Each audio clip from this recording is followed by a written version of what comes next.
Welcome to the Time to Practice Summer Edition. This series is meant to give you a little weekly burst of inspiration, motivation, or food for thought about music learning and music practice for young musicians each week before we restart Season 4 in September. You'll hear tips from past expert guests, listeners, and even, I hope, tips from young musicians themselves this year, and I can't wait to share them with you. Whenever you listen to this episode, whether it's in the summer or throughout the year, I hope these episodes speak to you and give you actionable advice that you can use. This episode is brought to you by my upcoming enrichment course for Suzuki teachers through the Suzuki Association of the Americas.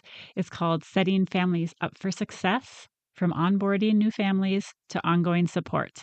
And this course will run over 4 consecutive Fridays in October 2026. Registration just opened, and we will explore in this course case studies from many different size programs, new ideas, current research, also share curriculum that I use so that you could either use it as well or modify it to fit your needs as you support the families you work with, especially finding a way that feels authentic to you to do so. Registration links can be found in the show notes and through the San Diego Suzuki Institute website or the SAA website. I'd love to have you join me. Well, welcome everyone. We're excited to be continuing on our series of summer practice tips this week with a guest who has been on the podcast before, Laura Sinclair, who's coming to us from Florida in the United States. And I'll just share real quickly that Laura is a performing musician, a violist and violinist, a music educator, and she does a lot of work in the music education space as well as supporting teachers through her stress-free studio coaching program. So we're excited to have you back, Laura.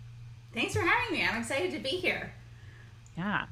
And I'll share for those of you who have not heard from Laura before in the show notes, the first episode where she came on the podcast, so you can hear her longer form interview. So, yeah. Amazing. Thank you. Thank you. Thanks for being here. What would you like to share with us today about music practice? So I have a particular love of summer practicing because I noticed that a lot of my students are not getting consistent practice. I think we can all own that. I am happy to own that. Schedules are all over the place. I have a very diverse studio. Many are away for 9 weeks of sleepaway camp and European travels, and then some are just staying home and their parents really need a change of pace.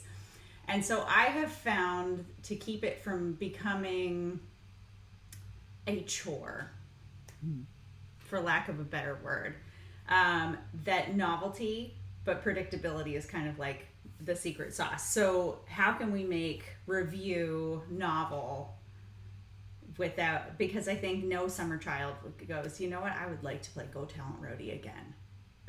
So in my own studio, what's been working is novelty through imagination, location, and the Target gotcha aisle. I can't wait to hear what you mean by all of those. Okay, so first, if we go by imagination, um, I try to harness in lessons and in supporting parents between practicing. I try to harness, like, review is super boring. I think can be super boring, but we can tack on to the imaginative things that the kids have more space for in the summer. So if they're watching more movies, they're reading more books. I've gotten a lot of mileage through not using specific Italian terms like staccato, legato, but more like, I had a student this worked particularly well with where we related all of our review articulation to characters in Zootopia. And that one works very well. So if you haven't watched Zootopia, now's the time to go back, because there's a sloth who plays at the DMV who's extremely slow. There's a rabbit character. There's the chief of police who's super aggressive. There's like a very docile sheep character. There are so many ways for us to harness literary characters, either through a book or if you watch a movie, in a way that makes review way more fun. So that's the imagination part of it. Harness what they're already doing. If they're into more media, they have more space to read. I was a summer reading challenge child, so like 40 books a summer wasn't an unknown thing to me. But movies also work really super well, and it keeps me really current on my kids' movies. And Then location, sometimes we can just jazz it up by changing where we're practicing. Like, I wonder if you could play, and you can turn it into a photo challenge. You can like pick a family member who would be super enthusiastic to receive those photos, and that can be really fun. Make your own bingo card. There's also a really good, I'll send you the link, Christine. There's a good Suzuki bingo card on the practice shop. Oh, sure.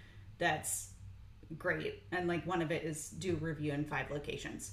And so that gets me a lot of mileage. Can you climb a tree and play Twinkle safely? Right. I have had students play with their feet in their pool. Some kids get a real kick out of playing in their bathtub, you know, not with the water in it, obviously.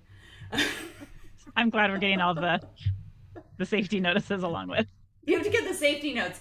I'm trying to think of nothing terrible has ever happened to an instrument in this challenge, but I think location, I mean, if you can do it safely, hang them upside down on the monkey bars and hand them their violin and see if they can do it. Nothing, like, I have a very kinesthetic studio. Like, they love anything that involves moving around the space, getting on the floor, getting up off the floor.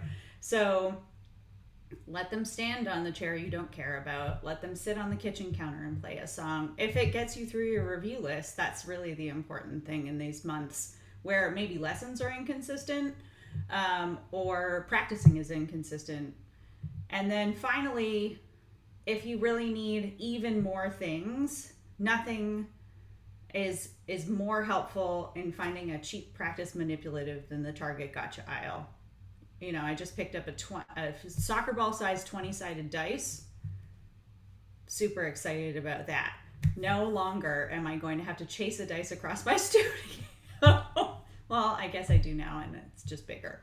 But, or like bow manipulatives. A popper is really great. This is not an original thought. I saw it from a Suzuki teacher trainer in South America, where you make bow holds and you pop the bubbles in the bubble popper. And that, I feel like that anything that keeps it fresh, but has you practicing the same thing in a new light, which keeps it safe. Then your kids aren't like, oh, I have to learn this new thing. That feels super unsafe when things have not been predictable. I love that. And just injecting that novelty often helps kids' brains be more, we get that shot of dopamine and then we're like, ooh, what's this? We love a little dopamine. What? Why not? I love that. I hope if you're listening and you're either a teacher or a parent, this is sparking some ideas. You might even have things around the house already that you could bring in. It does take a moment of planning sometimes when we're the practice grown up, but it's priceless if it gets the practice going and, gets us through that review, especially, or whatever part of the practice your particular child feels a little resistant to right now. That's where they could use some of these ideas. Yeah, anything you can do to bring a little dopamine in. Like poppers are great for counting repetitions of practice spots. If your child's a great reviewer but resists the new stuff, anything you can do to just like make it a little bit more fun. Yeah, what a great tip. I can't wait to hear what ideas this sparks with all those of you listening. Please reach out, let us know what this reminded you of or had you think of for the first time after listening today. And Laura, where can people find you? They want to connect with you after this episode. They can find me at lauraksinclair.com or on Instagram, pretty active there at viola_maverick. Great. We'll put links to both of those in the show notes today. Thank you so much for being here and sharing a great practice idea for us surrounding novelty. Can't wait to hear what it sparks for people. Awesome. Thanks so much for having me. I loved these ideas from Laura about imagination and location and different manipulatives to use in practice. If you're someone who avoids Target these days, of course, you can source fun items to use in your practice from around the house, at a Dollar Tree, the practice shop, and so on. The key is injecting some fun and getting that dopamine going, especially in the part of practice where your child is finding it a bit unappealing to get through the assignments at the moment. I'll invite you as we wrap up today to share the podcast this week with someone in your life you think could benefit from hearing it. Be sure to subscribe and follow the podcast wherever you listen so you can find future episodes easily. Resources and upcoming events can always be found on my website, suzukitriangle.com. And my monthly newsletter, which always comes out the last week of the month, should be in your inbox in the next day or two if you're listening when the episode first comes out. So I always write these myself. I include upcoming events, resources from around the Suzuki and broader music community that I find helpful, and I think you will too. And I also include some links to this month's podcast so you can find them easily. SuzukiTriangle.com/newsletter to sign up for that. I'll put a link in the show notes, along with links so you can find the resources that Laura shared today, as well as connect with her after listening.